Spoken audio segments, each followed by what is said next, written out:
আসসালামু আলাইকুম এভরিওয়ান। মিথ্যে ভালোবাসা গল্পের শেষ পর্ব। তো চলো বেশি কথা না বলে গল্প শুরু করা যাক। হলরুমের বিশাল এলইডি স্ক্রিনে ভিডিও চালু হলো।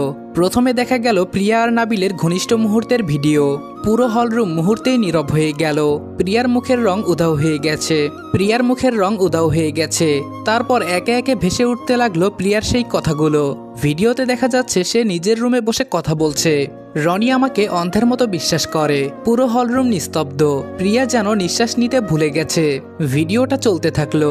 প্রিয়া বলছে বিয়েটা হয়ে গেলে ওর সব সম্পত্তি নিজের নামে করে নিব। তারপর ওকে রেখে লাভ কি? ভালোবাসা দিয়ে জীবন চলে না, জীবনে চলতে গেলে টাকা লাগে। আমি শুধু রনির টাকা আর সম্পত্তি চাই। রনিকে আমি কখনো ভালোবাসিনি। ভিডিওর প্রতিটি শব্দ স্পিকারে প্রতিধ্বনিত হতে লাগলো। অতিথিদের মধ্যে ফিসফাস শুরু হয়ে গেল। প্রিয়ার মায়ের মুখ সাদা হয়ে গেছে। মেয়ের কর্মকাণ্ডে লজ্জায় তিনি মাথা নিচু করে দাঁড়িয়ে আছেন। আরিয়া দূরে দাঁড়িয়ে বিস্ময়ে সবকিছু দেখছে। প্রিয়া আতঙ্কিত কণ্ঠে বলল, রনি এটা বন্ধ করো। কিন্তু রনি কোনো উত্তর দিল না। ভিডিও চলতেই থাকলো। প্রতিটা শব্দ যেন হাতুড়ির আঘাত হয়ে আছড়ে পড়ছে। রনির বাবা মা স্তব্ধ। প্রিয়ার আত্মীয়রা হতবাক। অতিথিরা একে অপরের দিকে তাকিয়ে ফিসফিস করছে। ভিডিও শেষ হতেই হলরুমে এমন নীরবতা নেমে এলো যেন কেউ শ্বাসও নিচ্ছে না। রনি প্রিয়ার সামনে এসে দাঁড়ালো। তার চোখ দুটো অস্বাভাবিক শান্ত। এই শান্তির মধ্যে লুকিয়ে আছে বছরের পর বছর জমে থাকা কষ্ট। প্রিয়া কাপা গলায় বলল, আমি ব্যাখ্যা দিতে পারি। রনি হালকা হেসে বলল, ব্যাখ্যা? প্রিয়া বলল, আজকেই। রনি বলল, এতদিন পরে কেন? প্রিয়া কান্না ভেজা গলায় বলল, রনি আমি ভুল করেছি। রনি মাথা নেড়ে বলল, না প্রিয়া, তুমি ভুল করনি। তুমি অন্যায় করেছ।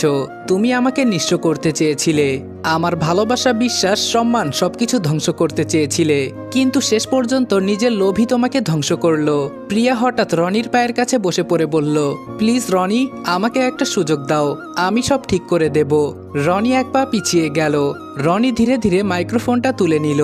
তারপর সবার দিকে তাকিয়ে বলল, আপনারা সবাই সাক্ষী থাকুন। আমি এমন একজন মানুষকে বিয়ে করতে পারি না যে ভালোবাসার অভিনয় করে মানুষের জীবন ধ্বংস করতে পারে। একটু থেমে সে স্পষ্ট কণ্ঠে বলল, এই বিয়ে আমি ভেঙে দিলাম। কিছুক্ষণ পর হলের ভেতর পুলিশ টিম এসে প্রিয়াকে বলল, আপনাকে প্রতারণার দায়ে গ্রেফতার করা হলো।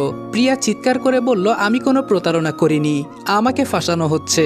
রনি কিছু কাগজপত্র ও পেন ড্রাইভ নিয়ে এসে পুলিশের সামনে দাঁড়িয়ে কয়েকটা কাগজ ওনাদের দিকে এগিয়ে দিয়ে বলল, স্যার এগুলো হলো ব্যাংকের লেনদেনের ডিটেলস।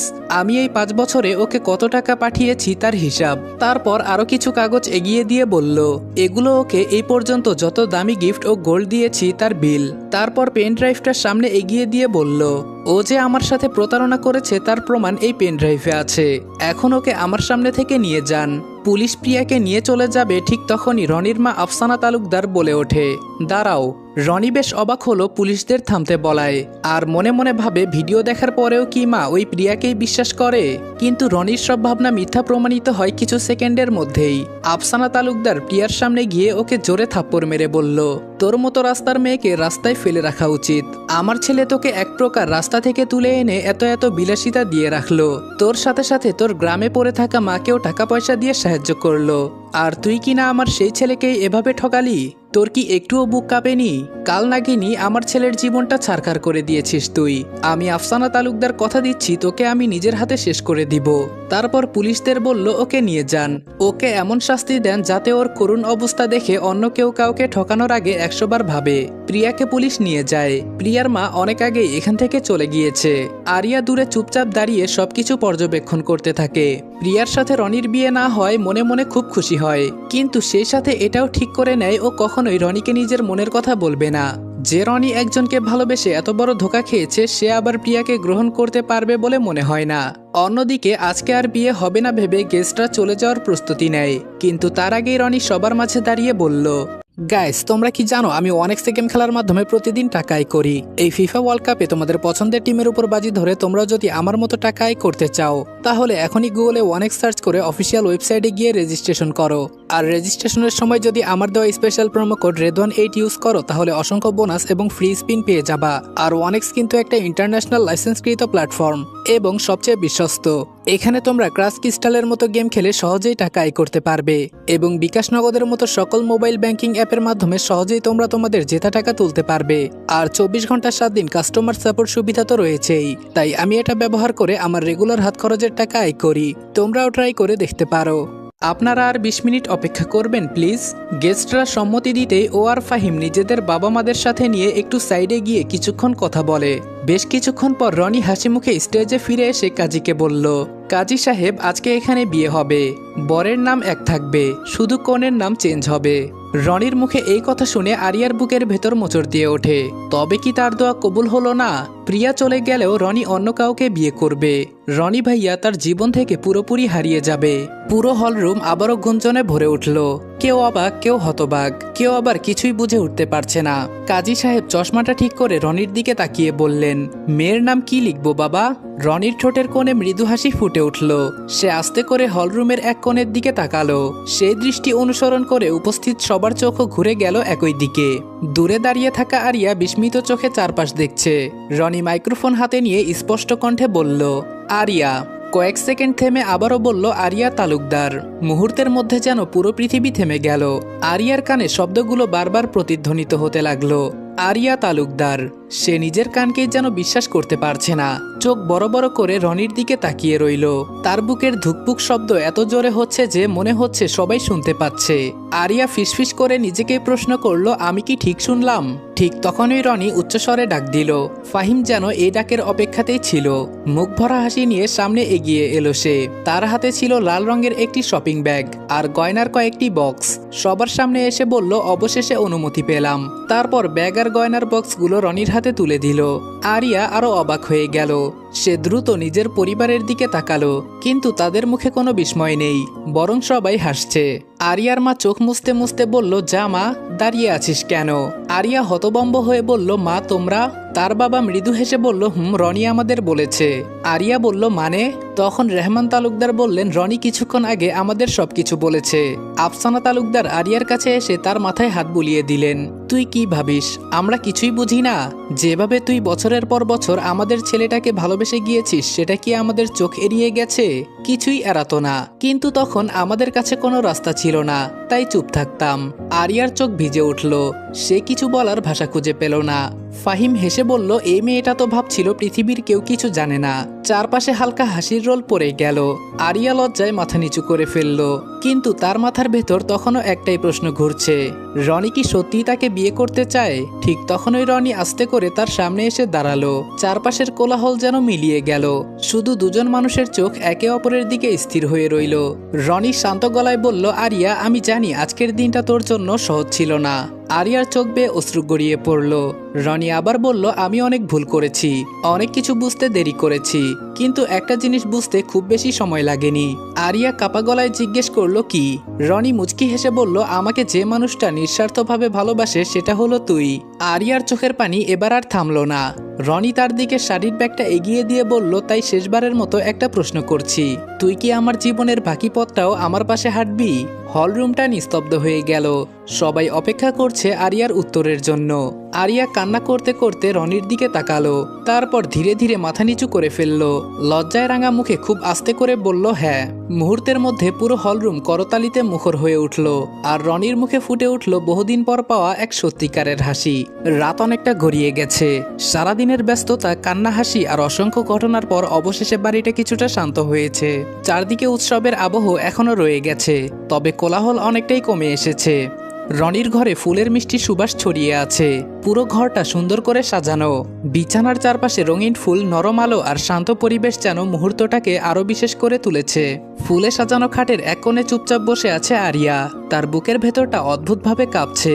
এত বছরের অপেক্ষা, এত না বলা অনুভূতি, এত স্বপ্ন, সবকিছু যেন আজকে এক জায়গায় এসে মিলেছে। নিজের হাত দুটো শক্ত করে জড়িয়ে ধরে বসে আছে সে। মাথা নিচু, চোখে লাজুকতা, আর মনের ভেতর হাজারো অনুভূতির ঢেউ। ঠিক তখনই দরজার বাহিরে কারো পায়ের শব্দ ভেসে এলো। আরিয়ার হৃদস্পন্দন যেন আরো দ্রুত হয়ে উঠল। ধীরে ধীরে দরজাটা খুলে গেল। দরজা ঠেলে ভেতরে প্রবেশ করলো রনি। ঘরে ঢুকতেই তার দৃষ্টি গিয়ে থামলো আরিয়ার উপর। ফুলের সাজের মাঝে বসে থাকা মেয়েটাকে দেখে কয়েক মুহূর্তের জন্য সে স্থির হয়ে গেল। আরিয়াও ধীরে ধীরে মুখ তুলে তাকালো। দুজনের চোখ এক হলো। মুহূর্তটা যেন কয়েক সেকেন্ডের জন্য থমকে গেল। চারপাশের সব শব্দ হারিয়ে গিয়ে শুধু নীরবতাই তাদের মাঝে কথা বলতে লাগলো। রনি দরজাটা আস্তে করে বন্ধ করে কিছুটা এগিয়ে এলো। কয়েক সেকেন্ড কেউ কোনো কথা বলতে পারলো না। অবশেষে রনি হালকা হেসে বলল, এত ভয় পাচ্ছিস কেন? আরিয়া লজ্জা পেয়ে মাথা নিচু করে বলল, ভয় পাচ্ছি না। রনি বলল, তাহলে হাত কাঁপছে কেন? আরিয়া সঙ্গে সঙ্গে নিজের হাত দুটো পেছনে লুকিয়ে ফেলল। রনি মুচকি হেসে বলল, ভয় পাওয়ার কিছু নেই, স্বাভাবিক হয়ে বস। আরিয়া বলল, আমার কাছে এখনো সবকিছু কেমন স্বপ্ন স্বপ্ন লাগছে। রনি আরিয়ার হাত দুটো নিজের দুই হাতের মুঠোয় নিয়ে বলল, কোনো কিছু স্বপ্ন না, সব স্বচ্ছ আয়নার মতো সত্য। আজকে থেকে তোর রনি ভাইয়া শুধুমাত্র তোর, তার সবকিছুর উপর একমাত্র তোর অধিকার। একটা কাজ করবি, তোর শাড়ির আঁচলে শক্ত করে বেঁধে রাখবি আমাকে, যাতে কোনোদিন যেতে না পারি। রনির কথায় আরিয়া ফিক করে হেসে দেয়। রনি কিছুক্ষণ চুপচাপ আরিয়ার দিকে তাকিয়ে থাকে। তারপর আরিয়াকে টেনে নিজের বুকের সাথে চেপে ধরে বলল, চুপচাপ এখানে কিছুক্ষণ থাক, কোনো নড়াচড়া করিস না, শব্দও করিস না, আমাকে একটু শান্তি দে। 1 মাস হলো শান্তিতে নিঃশ্বাসটাও নিতে পারছিলাম না। বেশ অনেকক্ষণ আরিয়াকে বুকে নিয়ে বসেছিল রনি। তারপর দীর্ঘশ্বাস ফেলে বলল, জানিস 1 মাস আগেও আমি ভাবিনি আমার জীবনে এমন একটা মোড় নেবে। আরিয়া চুপচাপ শুনতে লাগলো। রনি আবার বলল, তোর ডায়েরিটা না পড়লে হয়তো আমি কখনো বুঝতেই পারতাম না আমার পাশে এমন একজন মানুষ ছিল যে নিঃস্বার্থভাবে আমাকে ভালোবেসেছে। আরিয়া বলল, আমি তো কখনো কিছু জানাতে চাইনি। রনি মৃদু কণ্ঠে বলল, আমি জানি, আর সেই কারণেই তুই সবার থেকে আলাদা। আরিয়া মাথা তুলে তাকালো। রনি হেসে বলল, তবে একটা অভিযোগ আছে। আরিয়া বলল, কি অভিযোগ? রনি বলল, এত বছর ভালোবাসলি কিন্তু একবারও বললি না কেন? আরিয়া লজ্জা পেয়ে বলল, বললে যদি দূরে সরে যেতে। রনি কয়েক মুহূর্ত চুপ করে রইল। তারপর শান্ত গলায় বলল, আরিয়া, আমি প্রতিশ্রুতি দিচ্ছি, আজকে থেকে তোকে আর কখনো একা অনুভব করতে দেব না। এত বছর আমাকে না পাওয়ার ভাবনা তোকে যতটুকু কষ্ট দিয়েছে তার চাইতেও বেশি সুখ দিয়ে তোকে ভরিয়ে রাখবো। রনির কথাগুলো শুনে আরিয়ার চোখ বেয়ে আবারও অশ্রু গড়িয়ে পড়ল। রনি টেবিল থেকে একটি টিস্যু এনে তার দিকে বাড়িয়ে দিল। এই যে, আবারও কান্না শুরু করে দিলি, এত ছিচকাদুনি কবে হলি তুই? আরিয়া নাক টেনে টেনে জবাব দিল, আমি মোটেও ছিচকাদুনি না। আরিয়ার কথা শুনে রনি ভ্রু কুঁচকে নাটকীয় ভঙ্গিতে বলল, তুই অবশ্যই ছিচকাদুনি। আমি তোকে বিয়ে করার পর থেকে যতবার তাকিয়েছি ততবারই তোকে কাঁদতে দেখেছি। আরিয়া ঠোঁট ফুলিয়ে বলল, আচ্ছা, তাহলে আমাকে বিয়ে করলে কেন? রনি এক মুহূর্ত দেরি না করে জবাব দিল, কারণ এই ছিচকাদুনি মেয়েটাকেই আমি সারা জীবন সামলাতে চাই। কথাটা শুনে আরিয়ার গাল দুটো আবারও লাল হয়ে উঠল। রনি হেসে বলল, এই যে, আবার লজ্জা পেলি? আরিয়া বলল, না। রনি বলল, মিথ্যা বলছিস?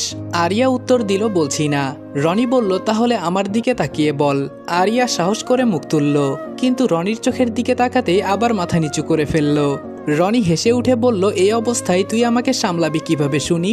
আরিয়া এবার বলল, চেষ্টা করব। রনি বলল, শুধু চেষ্টা? আরিয়া বলল, হুম। রনি বলল, আর আমি? আরিয়া উত্তর দিল, আপনিও করবেন। রনি অবাক হওয়ার ভান করে বলল, আমি আবার কি করব? আরিয়া মৃদু হেসে বলল, আমাকে সবসময় ভালোবাসবেন। কথাটা শুনে রনির হাসিটা ধীরে ধীরে মিলিয়ে গেল। তার চোখে অন্যরকম কোমলতা নেমে এলো। সে আরিয়ার কপালে আলতো করে হাত রেখে বলল, এটা কোনো চেষ্টা না আরিয়া, এটা আমার দায়িত্ব। আরিয়ার বুকের ভেতরটা কেমন করে উঠল।